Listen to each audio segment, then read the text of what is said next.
जय माता दी। हे मातेश्वरी, आज मैं आपको रामचरितमानस में से काकभुसुंडी जी का वर्णन सुनाने जा रहा हूँ। एहि कर होई परम कल्याणा, सोई करहूँ अब कृपा निधाना। विप्र गिरा सुन पर हित सानी, एवं सतु इति भय नभवानी।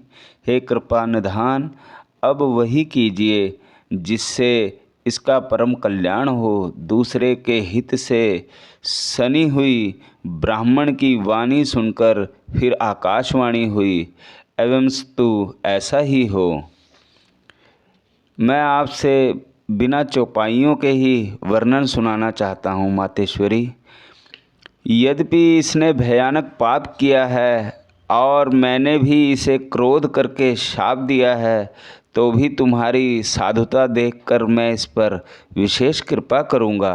हे द्विज, जो क्षमाशील एवं परोपकारी होते हैं वे मुझे वैसे ही प्रिय हैं जैसे खरारी श्री रामचंद्र जी।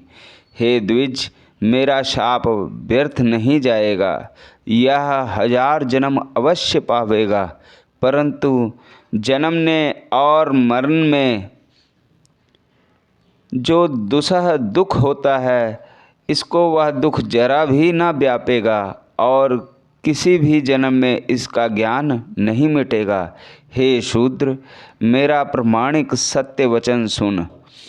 प्रथम तो तेरा जन्म श्री रघुनाथ जी की पुरी में हुआ, फिर तूने मेरी सेवा में मन लगाया। पुरी के प्रभाव और मेरी कृपा से तेरे हृदय में राम भक्ति उत्पन्न होगी।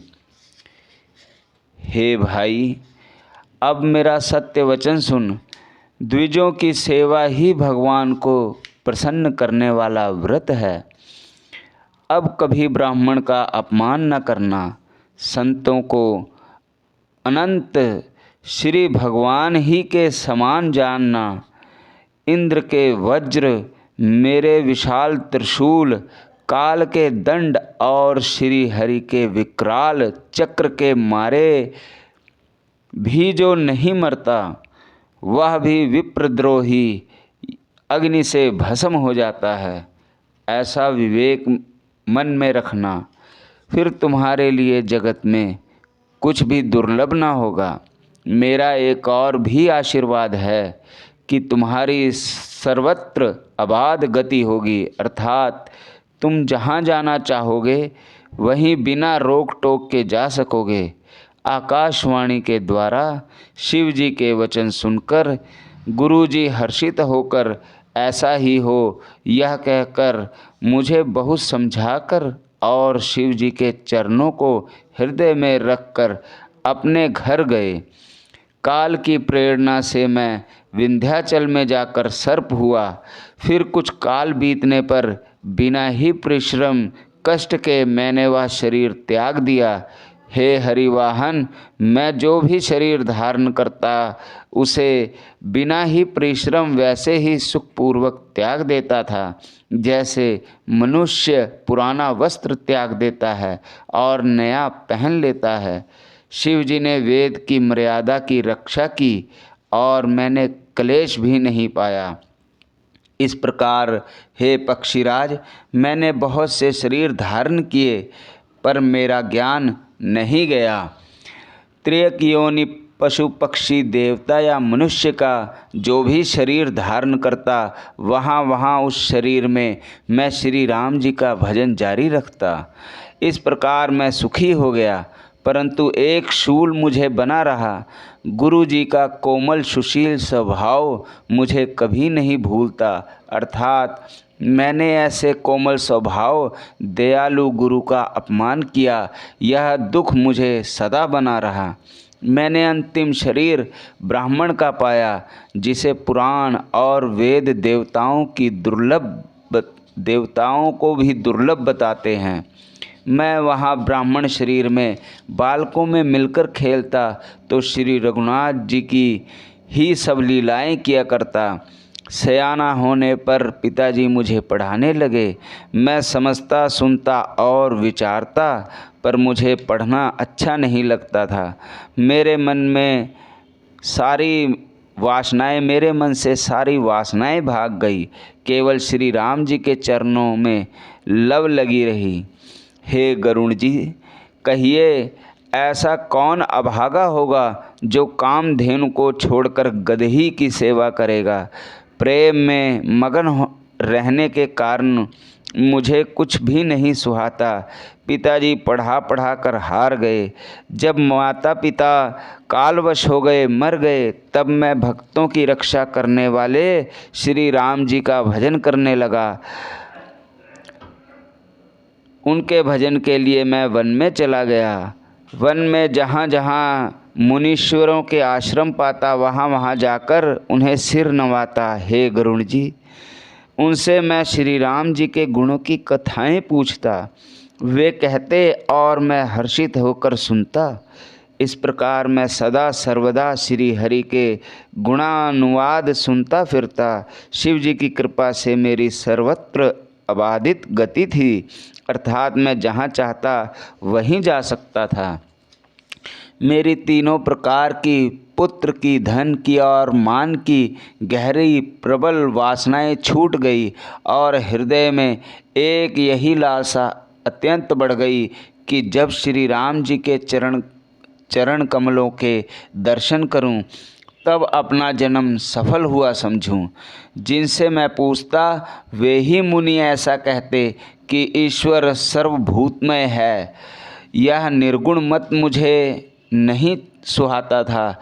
हृदय में सगुण ब्रह्मा पर प्रीति बढ़ रही थी। गुरु जी के वचनों का स्मरण करके मेरा मन श्री राम जी के चरणों में लग गया। मैं क्षण क्षण नया नया प्रेम प्राप्त करता हुआ श्री रघुनाथ जी का यश गाता फिरता था। सुमेरु पर्वत के शिखर पर बड़ की छाया में लोमस मुनि बैठे थे।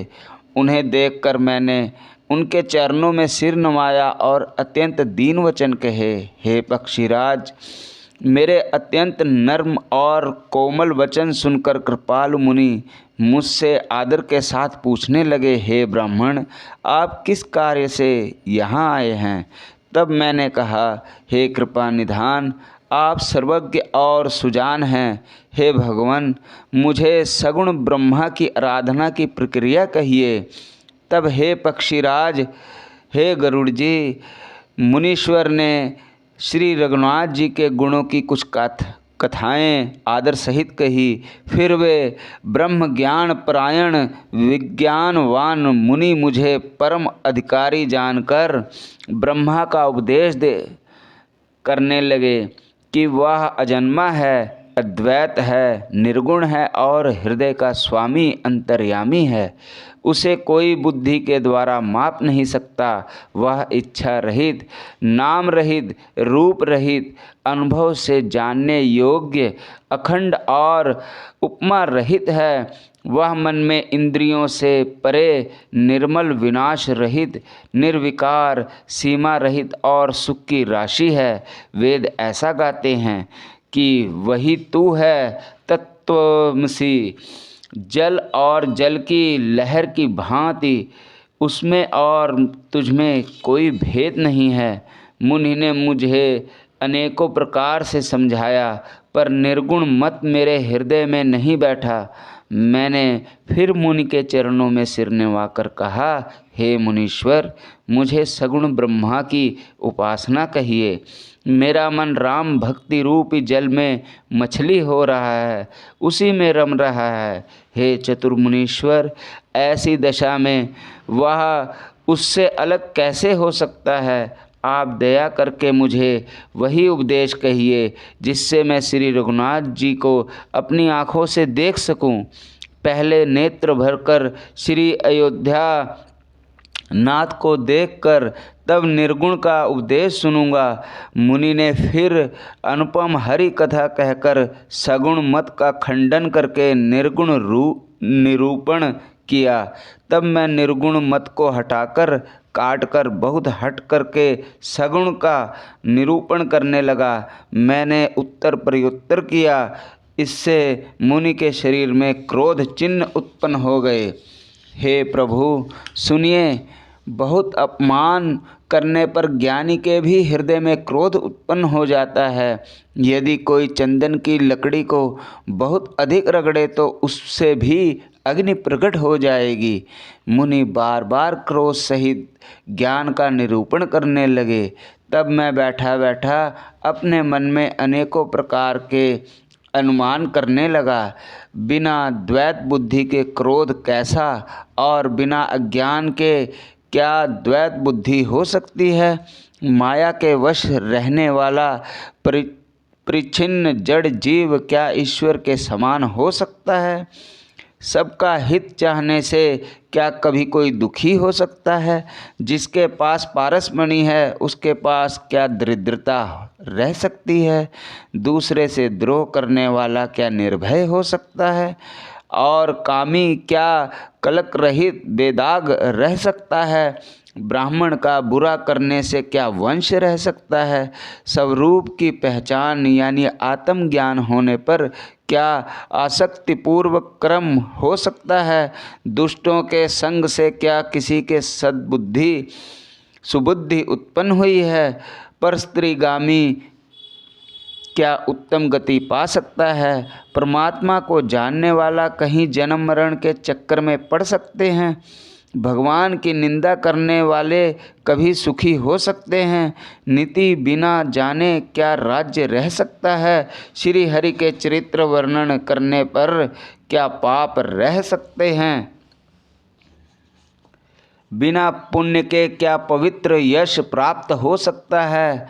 बिना पाप के भी क्या कोई अपयश पा सकता है। जिसकी महिमा वेद संत और पुराण गाते हैं, उस हरि भक्ति के समान क्या कोई दूसरा लाभ भी है। हे भाई, जगत में क्या इसके समान दूसरी भी कोई हानि है कि मनुष्य का शरीर पाकर भी श्री राम जी का भजन न किया जाए। चुगलखोरी के समान क्या कोई दूसरा पाप है। और हे गरुड़ जी, दया के समान क्या कोई दूसरा धर्म है। इस प्रकार मैं अनगिनत युक्तियां मन में विचारता था और आदर के साथ मुनि का उपदेश नहीं सुनता था। तब मैंने बार बार सगुण पक्ष स्थापित किया। तब मुनि क्रोध युक्त होकर वचन बोले, अरे मूढ़, मैं तुझे सर्वोत्तम शिक्षा देता हूँ तो भी तू उसे नहीं मानता और बहुत से उत्तर प्रत्युत्तर दलीलें लाकर रखता है। मेरे सत्य वचन पर विश्वास नहीं करता। कौवे की भांति सभी से डरता है। अरे मूर्ख, तेरे हृदय में अपने पक्ष का बड़ा भारी हठ है। 60 स्वच्छ तव हृदय विशाला, सपदि होहि पक्षी चंडाला।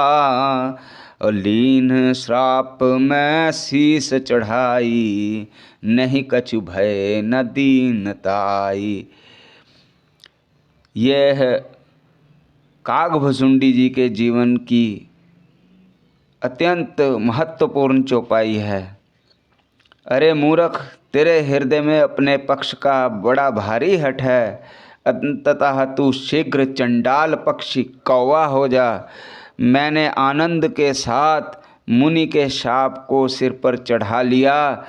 उससे मुझे ना कुछ भय हुआ ना दीनता ही आई। तुरत भयो मैं काग तब, पुनि मुनि पद सिरुनाई। रामा पुनि मुनि पद सिरुनाई। सुमरि राम रघुवंश मन, हर्षित चल्यों उड़ाई। सियापति राम जय जय राम, मेरे मन बसियो सीताराम।